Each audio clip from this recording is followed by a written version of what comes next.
Welcome to the Daily Dose of Derm podcast, your go-to podcast for all things dermatology. I'm Dr. Mohiba Tareen, a board-certified dermatologist and the founder of Tareen Dermatology. Join us as we dive into the fascinating world of skincare, beauty, dermatologic treatment, and how to enter the world of derm. Whether you're a skincare enthusiast or an aspiring medical professional, this podcast is your daily dose of knowledge and inspiration. Get ready to uncover the secrets to healthy skin and discover how to make a meaningful impact in the field. Welcome back, everyone, to the Daily Dose of Derm. I'm your host, Shihab Adam, and today I'm here with a very, very special guest, a Minnesota celebrity, you could say. He first started out, you may have first seen him as a newscaster on WCCO. He's now spending most of his time on radio talk show host along with WCCO. He is also a very renowned Minnesota food critic as well. The one and only Jason DeRusha. Jason, so good to be here. Yeah, thanks for having me. Thank you so much for being here. I've really been looking forward to this, and it's just so good to see you. Overall, I just want to get to know you. Sure. We want to get to know you a little bit more, your journey, and you have just an absolutely outstanding career. So kind of walk me through the beginning stages for you. Tell me about your upbringing a little bit. Yeah, I grew up in suburban Chicago. Always sort of knew I wanted to be a journalist or a host or communicator in some way. Yeah. When I was a kid, I was walking around the playground with a little microphone interviewing nice kids. So I was pretty cool, let me tell you, right? I interned at ABC News in New York when I was in college. I started my career in Davenport, Iowa, was a reporter and a weekend anchor there, and then I went to Milwaukee for 3 years. And then I've been here for 21 years now, since 2003. So, incredible. In terms of kind of like your educational journey, what were some of the things, in high school you were really focusing on? In college, what was kind of your main focus of study? What kind of prepared you for I was a broadcasting major at Marquette University in Milwaukee, and a political science major too. But I was like the morning announcement guy in high school. We had a high school radio station, so it's pretty fun to be back doing radio again, since that's sort of how it started for me. So you would consider that almost like your very first job, kind of in the groove of things? Yeah, I mean, my very first job in college that was in broadcasting was actually working at an AM oldies radio station. So like operating the board when they were broadcasting indoor soccer matches. So I just remember going to this shack in the middle of a field. It was like a rickety door. You'd kind of open the screen door, and you're in a radio station. And I just thought, I'm like, this is amazing. So I've always kind of liked that. But most of my career was in television. So television reporter in Davenport and Milwaukee, and then here. So absolutely. When you look this good, I mean, really, you got it. You got to play it off right? You got to test it out. What was it like being on like TV for the very first time? Like, what was going through your head? Yeah. So my first time on TV was actually when I was in college. I was working on the assignment desk, which is sort of where you hear the police scanners and like you coordinate like what all the crews are doing. So as a college kid, I worked at a TV station in Milwaukee, and they did 30-second news updates in the overnight hours. So I was like 19 years old, working Friday night into Saturday morning. My first time on TV was doing like one of these 30-second updates at like 1 in the morning. That's kind of rough, right? And it was terrible. Like, it was terrible. And you look back at that, just like at anybody in any job. Like when you start, you're bad. I was bad. So you just kind of keep at it. Yeah, absolutely. There's always a learning curve with really any job you begin and everything. I'm sure you were not bad when you started. I definitely was. I will not be able with that. I will flat out say that. But so for years you were the face on TV. You got very comfortable with this type of field. You were just used to being on TV. What made you want to transition into radio? Well, 10 years of anchoring the morning news at Channel 4 every day, waking up at 2:30 in the morning is rough. Tedious. It's rough. Yeah. I loved that job. I loved my team. I loved where I worked. But, you hit a point. I'm about a year away from 50. And I wouldn't believe that for a second, man. You look awesome. It's the wonderful skin care. Hey, there you go. There you go. From Tareen. But you hit a point where you say, okay, am I all right if this is it for me? So if I keep doing this same job. And when I had this opportunity to try to do something, in the same general area, but something different, I thought, why not? Like, why not go for it? Try something new.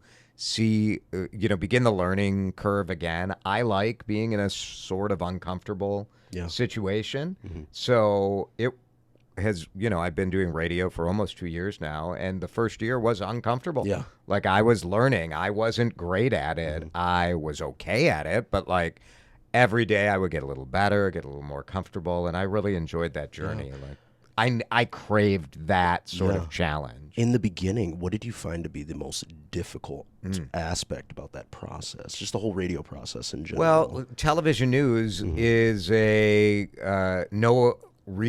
generally no opinion sort of deal. Yeah. And talk radio is sharing my opinion. So everybody thinks they have opinions. Yeah. You think you have opinions. I think everybody thinks you have opinions. You have coffee table opinions or dinner party opinions where you can say something and discuss maybe one topic in strong detail. But going to do a 3-hour talk show every day and be able to have not 30-second opinions on things, but 12-minute opinions on things, that was a challenge. Yeah. A lot of the topics we talk about that are interesting to talk about are not things that were a part of your local morning news. Yeah. Because, covering what's going on is important, but are you really going to talk about it for 10 minutes? Are you interested? So it's sort of figuring out topics, figuring out what my opinions are, and then television is a team sport. Radio is more of an individual sport. Okay. So I work with a producer, so the two of us work together, but television was more about, there were 4 of us on the anchor desk and 2 reporters and 3 photographers and a couple editors and all these producers. And so you have that job was more about like team cohesion and motivation and getting people moving in the same direction, where this is really, I have to self-analyze, self-reflect, self-motivate. Very different from a mental standpoint. That's very interesting. I don't really know the whole TV production, scene in general. Is there any sort of dialogue among like the general population, or is there any sort of like, feedback? Do you ever get feedback from the general public about what you guys speak about, talk about? Have you ever social media makes it so everybody has a direct line. Right. And I'm very active on social media, and I have found that, generally speaking, to be amazing. Like, I get paid to do a job, and to have people who are not paid to make corrections or suggestions or participate, to have people participating is so cool. Like, over my career, the general public has made my work richer, more complete, better because of their participation. Right. There is a downside, of course, because, you also have to have a thick skin to be able to deal with sort of bad faith negative feedback. So and that's another skill set, like trying to figure out, okay, is this person being good faith in their argument? Or is this someone who's just a troll trying to trap you and then hold it up as a trophy? They got the media guy. Right. I feel like that sort of thing is inevitable within, anyone in the... It's always there, but, you have to figure out, it's like anyone, like if you post a picture on social media and you get 200 likes and one person says something negative, it's human nature. You're going to remember that one thing. So I have to just remind myself, okay, it's just like, it's a small percentage. Absolutely. Like, keep moving. Right. So you learn to sort of take in feedback, and sometimes the people are right, but sometimes the people are wrong. So you have to figure that out and still like kind of stay on your path. Yeah. Have you ever gotten anything like very obscure, like any weird questions, messages you've ever gotten from people on the outside, right? All the time. Yeah. Like, I mean, people really want to comment on your physical appearance. You hear a lot of that. Right. There was a guy who used to email me all the time on the morning news asking about my watch. The watch? Yeah, like, what watch are you wearing today? What's your watch today? And the first time it's like, oh, it's just a watch guy. And then when you get, so I answer, and you're like, cool, like that guy likes watches. I like watches. And then the next day you get an email again, and the next day an email again. And you're like, you, sir, are a weirdo. Yeah, was he just what's going reaching? on? Oh man, Like yeah, a little weird. Okay, So there's some of that. yeah, some things you got to watch out for. I hear you. Okay. So radio in general, again, like you said, with social media, the radio platform itself has undergone so many changes and transformations with, including podcasting. Sure, how do you, again, you spoke a little bit about not letting public perception really take you out of your mode and, again, just staying true to yourself in terms of the work you do. What are other things that you needed to concentrate, or maybe needed a little bit extra effort in terms of navigating through it, or just navigating through these transformations within the radio industry? Like, are there any caveats that maybe people don't it's understand? a crazy time in any sort of media right now, right? Because most media that the general public wants everything for free and doesn't want to listen to commercials. And so you say, I get it. Like, I want everything for free, but like, how are we going to pay people to do this stuff? I'm on AM radio. The beauty of podcasting is that every segment of my show becomes a podcast. Nice. So people can listen. I'm on from 3 to 6 in the afternoon here in the Central Time Zone. But you can listen tomorrow morning while you're working out. You can listen whenever you want. So that is amazing. I love that. At the same time, I am a local broadcaster talking about local issues. We talk about national issues also, but mostly local. And our world is getting much more national. So there was a time when people really were focused in on and cared about what's happening in their community. And you would see this in elections. You would see this in media consumption, all of this. And now, because of the digital world, no matter where you are in the country, people are really talking about sort of the same issues. And there's some benefit to that. You can really focus in on big stuff. There's some negative to that where you say, all right, if people don't really pay attention to what's going on in their own community, well, that's the stuff that's closest to you and your family, right? What your school board is doing, what your city hall is doing, what the library and the park board and those things matter in our community. And if all you're focused on is whatever you're hearing from CNN or MSNBC or Fox News, well, I worry that you lose some of what makes your hometowns unique and important and special. Absolutely. So it's a little tricky to figure out how do you navigate that. Absolutely. So just kind of circling back here, just going back to the radio industry. Say I wanna start my own radio show. What are some of the best pieces of advice you could give me? What would you tell someone who wanted to maybe start a career in this? Yeah, certainly when you look at radio like what I'm doing, you have to have a general curiosity.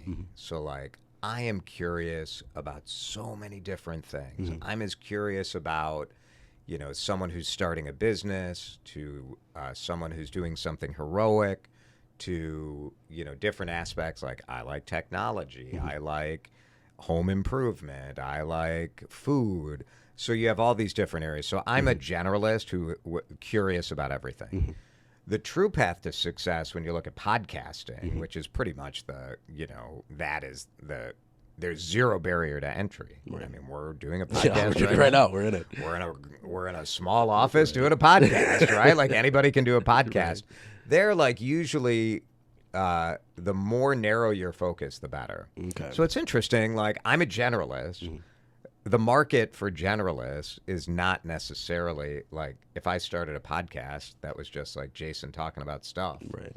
Like, is anyone going to click on that? I don't know. Like, some people, I would. Well, thank you. So it's sort of look. interesting, right? So those are some of the things to think about. Yeah, for sure.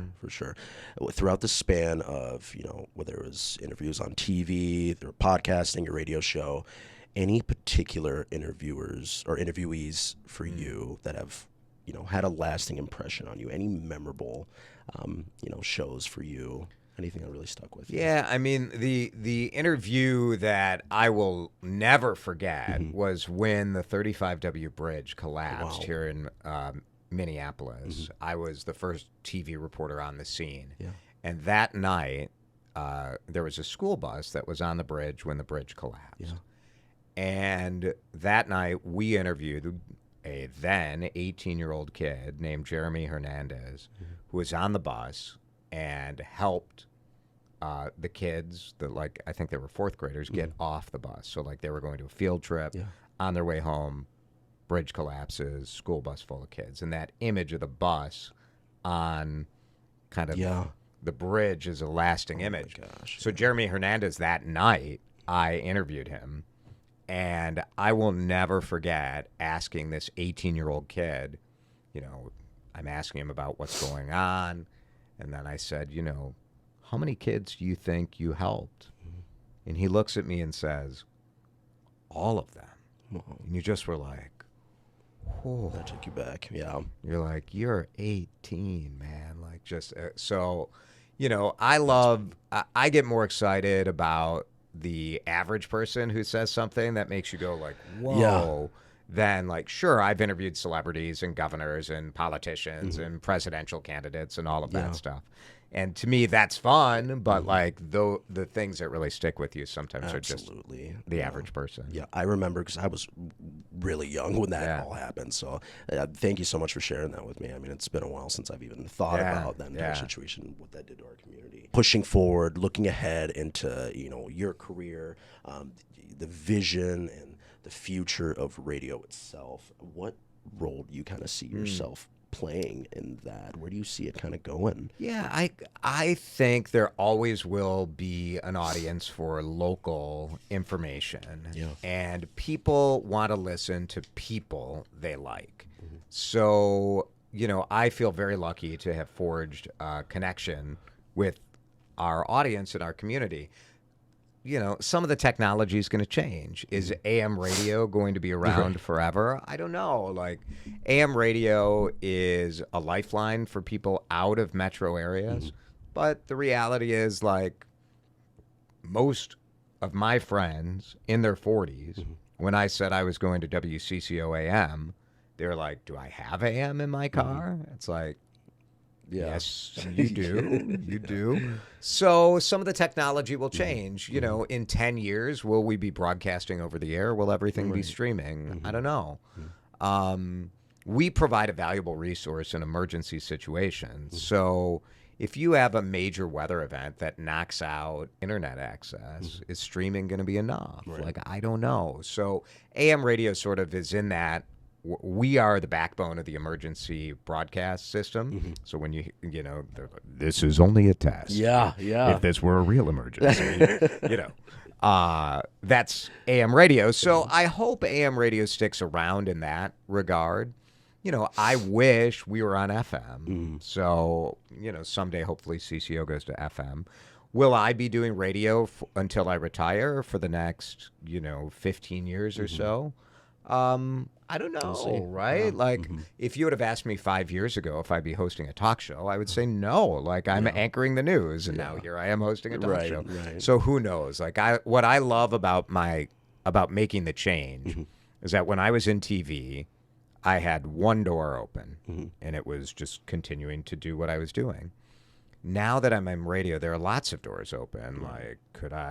Am I going to stay in broadcasting? Am I going to stay in the Twin Cities? Am I, you have maybe I go back to TV. Maybe I just keep doing what I'm doing on CCO AM. So I have more doors open to me, which is exciting. It's the beauty of it. Yeah. That's incredible. That's incredible. And so we all know how much you just love giving back to the community, whether it's through your philanthropy, whether it's just, giving your wonderful opinion on, foods. Food critic, what kind of made you take that road? What kind of made you step into that door? And, that was just an example about 15 years ago when social media was first starting out, that you could sort of hang a shingle up and say hey, I know a little bit about this. Yeah.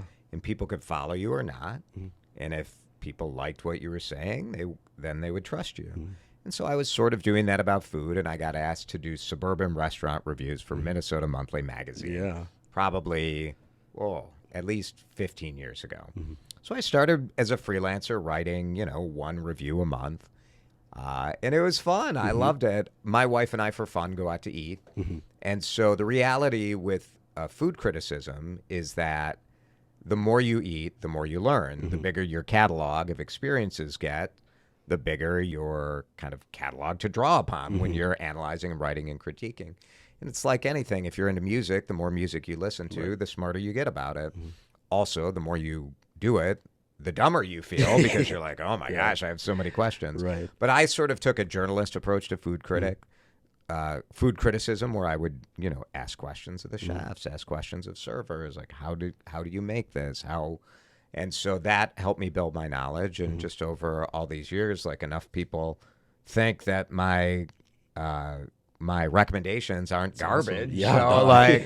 So I keep doing it. Right. Yeah. Absolutely. It's definitely like way more of a hobby than a gig. Like, I get paid, but it's not a lot. Yeah. Yeah. But we love doing it. For sure. I love restaurant people.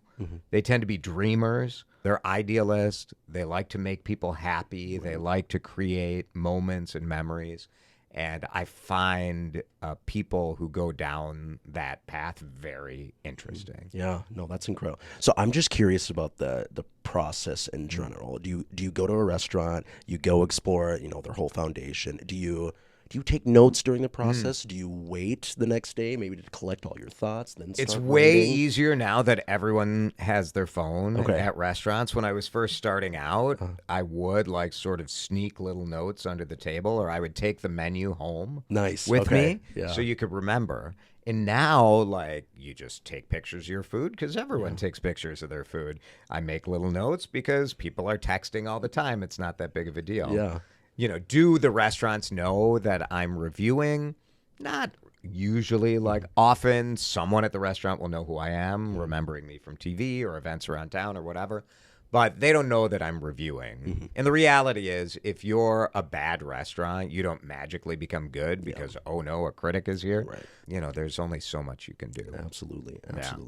Are there any other ways, like maybe your family, do you guys, are there other kind of pathways in which that you guys give back to your community? Maybe that's not well known. Are there certain maybe traditions that you and your family like to do in order to give back? So our big charities that we're involved in, I'm on the board of directors of Second Harvest Heartland, which is the big food bank. So sort of the food provider for 400 food shelves all around Minnesota and the upper Midwest. Hunger has always been a passion of mine to fight. When you're around food all the time, you see the abundance and think, like, this is a solvable problem. Yeah. So that is one of our passions. And then we're also very involved with the University of Minnesota Masonic Children's Hospital, MHealth, Fairview Masonic Children's Hospital. So I'm on their philanthropic board as well.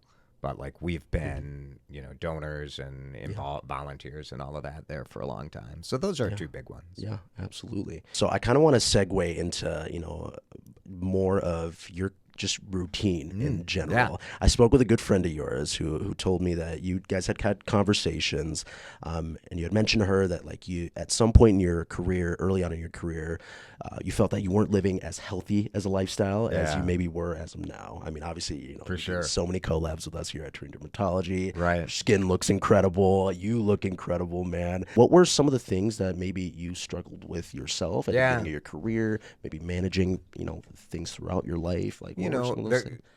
I think any parent understands, like, when your kids are at a younger age, like, you are running a taxi service with those kids. You're at sort of the peak stress of your professional career as well, because you're at that point where you're like, all right, like, I'm grinding, I'm trying to move up the ladder. So you've got stress at work, stress at home. I was working in the middle of the night, so I had terrible sleep. I was a food critic, terrible eating. Yeah.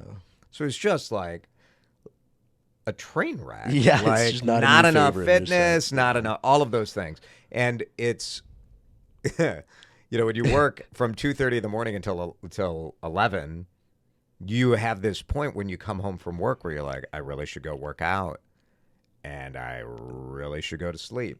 That's rough, man. So you're just not taking care of yourself. Absolutely. And I think especially, my kids now are in their late teens. When they were younger, now they both drive. Right. Like, well, I'm on Easy Street now. Yep, but when you're like doing the kid taxi shuffle, much more dependent on you. yeah, like it's what you're doing all the time. So Mhm. it's very easy, and even if you don't notice it, like for me, like I started gaining weight, and it wasn't like, whoa, I gained 10 pounds. It was you gained 5 pounds one year, 5 pounds the next year. Before you know it, you're like, whoa, I'm like 50 pounds overweight. And it just sort of creeps up on you. And one of the major benefits of my new schedule is that I'm able to have more of a normal routine, take care of myself. And I've, you have to choose that. You have to choose that. You have to choose to do the work. But, life is hard. Like people are out there. You're just trying to keep your head above water. And then sometimes you feel guilty, like, oh, going to take care of my skin. Like, am I being selfish when I should be doing something else? And the truth is, like, when you take care of yourself, for me anyway, it's put me in a much better position to like take care of other people as well. Yeah, absolutely. Absolutely. I'll be the first one to admit, I mean, before I started working here, I had absolutely no skin routine. Oh, so, my right? gosh, I me feel like too. Right, men yeah. in general, I feel like are not as, just not as, No one ever apprehensive on it. told us. No. No one ever told us. Absolutely. So women sort of have this routine. It's part of, being a woman, Yes, yeah. being a girl. You learn like, oh, I'm going to do this. I remember the first time I was asked, like, what's your skincare routine? What'd And you I'm say? like, sometimes I Skin? wash my face. Like, I don't know, in the shower? What are you talking about? What do you mean, what's my routine? You don't really know what's possible until you do it. The simplest thing, the first time I used moisturizer, I was like, oh. Like, Bit of I a didn't game know changer. this is what Yeah. this was. Hydration? This is what this could feel like. It was really like, Yeah. it seems so simple, but Absolutely. like people need to give men permission. 100%. Like, yeah, do it. Like, Absolutely. and you can start simple. You don't need to do a 5-step program twice a day. Yeah. Although, like, once you start doing it, then you It's get kind sort of life-changing. addicted to it. Yeah, absolutely. Yeah. Was there something that prompted you to kind of start a skincare routine? Did you, out of the blue, just like, you know what, I should take better care of my skin? Maybe your wife, what was it for you? Yeah, it was a dermatologist that There I you had go. met who was like, who asked that question, what's your skincare routine? I was like, Well, maybe I should change things around. maybe I should change it up. Yeah. I hear you. Yeah, I mean, there's so many products out there. Most of it is not targeted to men. There are some skincare products that are specifically targeted to men, but it's sort of intimidating, right? You're like, well, what serum am I supposed to use, and what cleanser, and what toner, and what is this, and what is that? And some of it is all like, words you've never heard of if you've never looked at it, so you just really don't know. So it's been very helpful. I mean, here I've had great guidance here. Yeah, Dr. Treen absolutely, helping me out, and the absolutely. whole, it's great. Yeah, absolutely. I mean, cosmetics in general, I mean, I feel like it's truly, frowned upon for men to pursue. Well, I spent my career wearing makeup, Yeah. so TV Exactly, news. right. Gets rid of that. I have a more lot than of that, yeah. makeup over the years. Yeah, now I don't have to. But no, it is funny that like professionally I was wearing makeup, but personally, like no one ever gave me any advice on how to take care of my skin. Yeah, yeah. What's your take on just the overall, stigma just surrounding, men and self-care? And you kind of already answered it earlier, but that's something I always just love exploring and hearing other people's opinion on. It's, I mean, it's all wrapped up in gender roles Yeah. and stereotypes and societal expectations and all of that. And it's ridiculous. Like, no guy thinks twice about like going to the gym to feel better about themselves because they got big muscles. Right. Well, why wouldn't you want to take care of yourself by making your skin look better? I do think like TikTok is making it far more acceptable for guys to take care of themselves. Absolutely. So you see people doing their skincare routine. Like I like to share like the products that I use, and guys are very interested in it. Absolutely. So it's good. Like I think the next generation, the younger generation, like I don't think they'll be so shy to take care of themselves. Very good. Whereas my generation, we kind of messed it up, I think. Yeah, absolutely. Thank you for your take on that. I feel like that's super important. So you've had just so many numerous accomplishments, victories along your career. What's it like essentially being recognized on the street? Are you recognized pretty often on the street when you go and like have lunch with your wife or anything like that? Well, my wife always says that like I am more oblivious to it than she is. Like she likes to walk behind me sometimes and hear like the people whispering, "That's Jason." I was just in Florida and someone came up to me and they're like, "You lost 45 pounds." Oh, it's like, my yes, gosh. yes, I did. You're right. So I get recognized fairly often, and it's wonderful. It's wonderful. Like sometimes you hear TV people complain about it, and I'm like, you know what? Like, go get a different job. Are you kidding? Like, in many ways, I'm like everybody else. You go to work. At work, you do the best you can. You don't always get a lot of praise for what you're doing. In my job and in my career, on a at least weekly basis, some random person will come up to me and say that they enjoy me. Like, what a gift. Yeah. Like, how amazing is that? Like, it's so kind that anyone would come up and say anything. Right. But, like, it is nice to know, especially when you're just, right now I'm in a room talking into a microphone. For 20 years, I was talking to a camera. Yeah. You're like, is this landing? Are people? And so I think it's awesome. That's incredible. Yeah, I really like it. Yeah. Any Good for the ego. Very good for the ego. Yeah, I got to keep feeding. We it. all need that a little bit, right? Absolutely, Words of absolutely. affirmation. If you don't like- admit it, admit it now. I mean, Yeah. it's wonderful. Do you have any last pieces of advice for any young adults out there just trying to make their mark on the world and whatever that may be, just pursuing their dreams, their goals, anything that's really helped you? I've always found it helpful to get my motivation and inspiration out of the workplace, out of the main job. So I've always had, I know now there's more talk about the gig economy, but I've always sort of had like little side things that keep me interested, excited, whether it's a hobby, whether it's a freelance job occasionally. Maybe you like refereeing basketball and you go do that. I was writing about food. And that kept me from freaking out when like my main job, like I wasn't moving up. I wasn't getting promoted. Yeah. I think it's really hard, especially when you're younger and you're starting out and like there's no movement. You feel like, I don't know what the path is for growth. Where am I going? And so I decided just to sort of grab control of that and create like my own path of other things that keep me interested. Keep working hard on the main job. But I think sometimes people work too hard to wrap their persona into their job. And you're just setting yourself up for someone else to control your happiness.